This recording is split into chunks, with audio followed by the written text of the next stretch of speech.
With the release of the movie The Woman King, the topic of the Atlantic slave trade resurfaced. To be honest, I've grown increasingly disappointed in the dialogue. Admittedly, the topic is complex, and it may not be fair to expect any individual to present its full scope.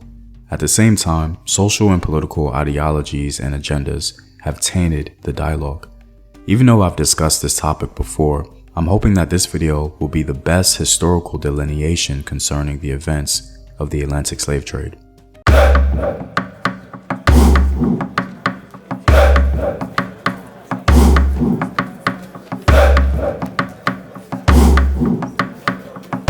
What up, African world? It's Team here, and welcome back to another video of African history, culture, and worldview. By supporting this channel on Patreon, you're helping in the creation of these videos and contributing to this content. The link to Patreon is in the description box below. Also, stay tuned with a word from my sponsors. Hello, my name is Howard Dorsey. I'm 54 years old. I'm here to talk about my experience with herbal results. I was getting sick, so I went to the doctor, and they told me that my blood pressure was high, my cholesterol was borderline or high, so I was very sick. You know, sometimes I thought I was dying at some point. And I ordered a bottle of olive leaf extract. This is how the bottle comes in.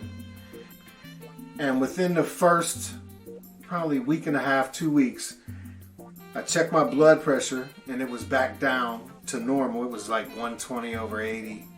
My cholesterol went down to 125. You know, I definitely believe that olive leaf extract from Herbal Results saved my life. And that's real. I mean, I recommend it to everyone in my family, my friends, and we've seen a lot of results in that manner as well. Purchase now at herbalresults.net. I've covered this topic before, but it seems that the release of The Woman King intensified the dialogue. I really wanted to wait for the discussion to die down so as to forestall any unwarranted passions. I noticed people from multiple backgrounds were having the debate, providing the best evidence they could for their perspective. However, despite their take on the topic, the overwhelming majority from what I've seen make one critical error. To begin, this video is not intended to excuse or condemn the role of Africans or Europeans in the Atlantic slave trade. The only intent is to try and understand the history from a proper historical perspective. Also, this content is more of a broad summary of findings throughout the years, as a more in-depth analysis would take a series. If interested in a series, please let me know in the comments below.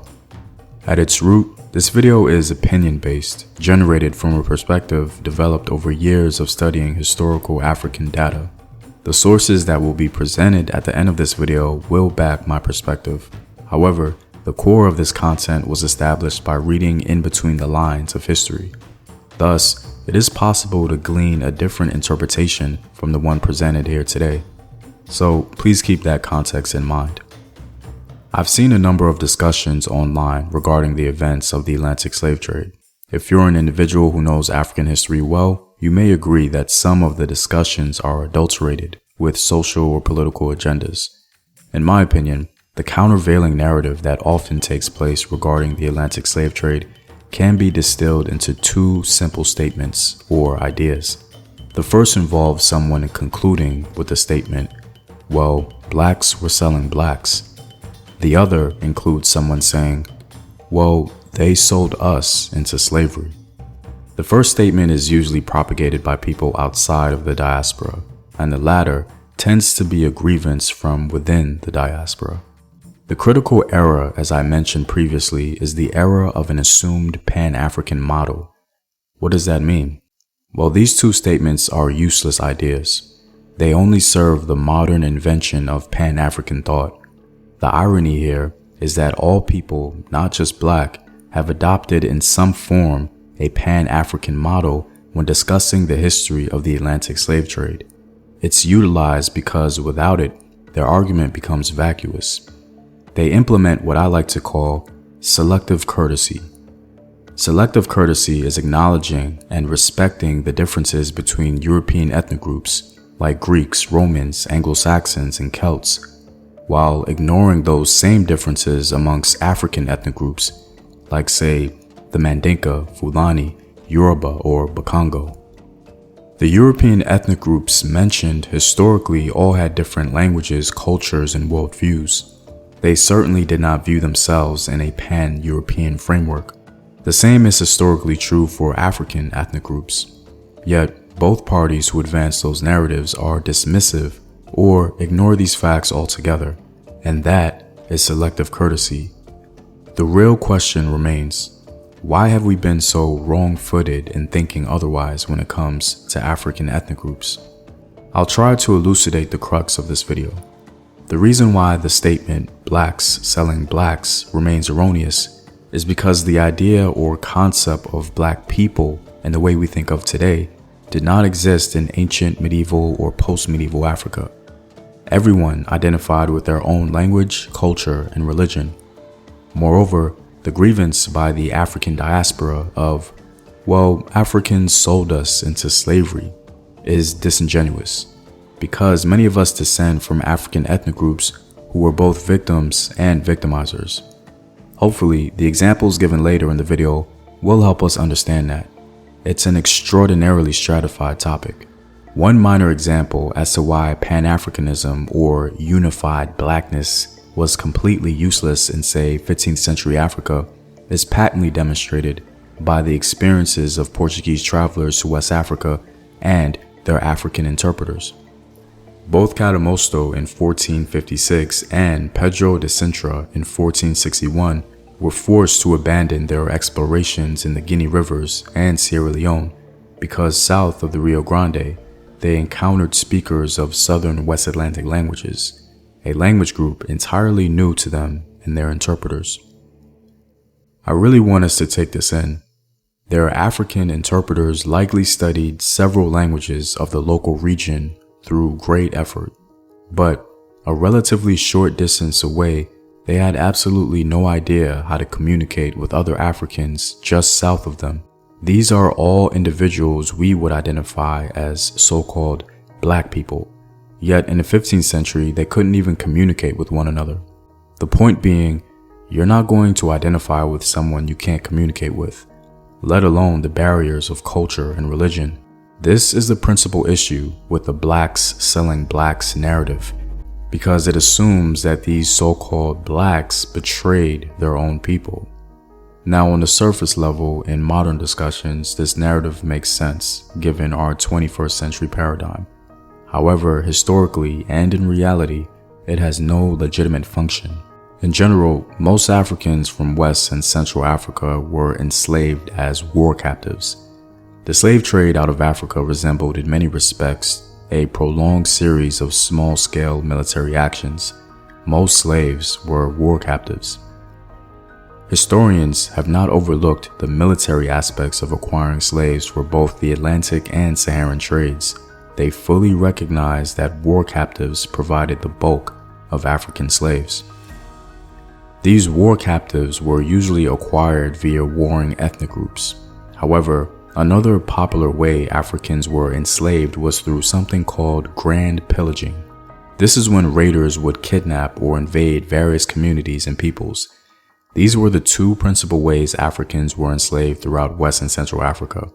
Now, though most Africans from West and Central Africa were enslaved through inter-ethnic conflict, that is, African conflict between different ethnic groups, we do have some accounts that would inadvertently validate the narrative of the 21st century paradigm, meaning the enslavement of Africans involving the same ethnic group. This usually occurred where African city-states were present. The Yoruba and Igbo peoples had city-states that fought for supremacy. In this process of infighting, they would sell individuals technically of their own ethnic group from rivaling city or town states. When the Benin Kingdom resisted the growing demand for slaves at the coast in the mid-17th century, Oyo responded to it. With their fast-striking cavalry forces, the Oyo military leaders launched a series of wars that between 1600 and 1750 brought most of the Yoruba city-states under its sway. These wars produced slaves directly in the form of war captives. The Igbo peoples were known to have independent town states, as scholar Christopher Eric calls them.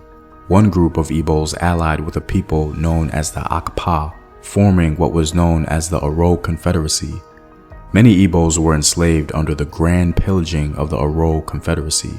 The significance of city or town states apparently took precedence over ethnic loyalties. One famous African, Olada Ekwano, falling victim to that reality.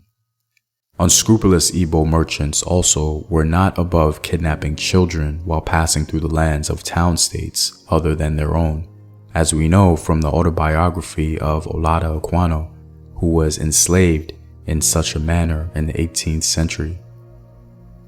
As a brief side note, in a previous video I mentioned the existence of the Oro Confederacy as an example of inter-ethnic slave raiding. However, some continental Africans challenged that idea in favor of identifying the Oro Confederacy strictly as Igbos. Though opinions may vary based on your perspective, I believe it appropriate enough to use as an example of inter-ethnic slave raiding.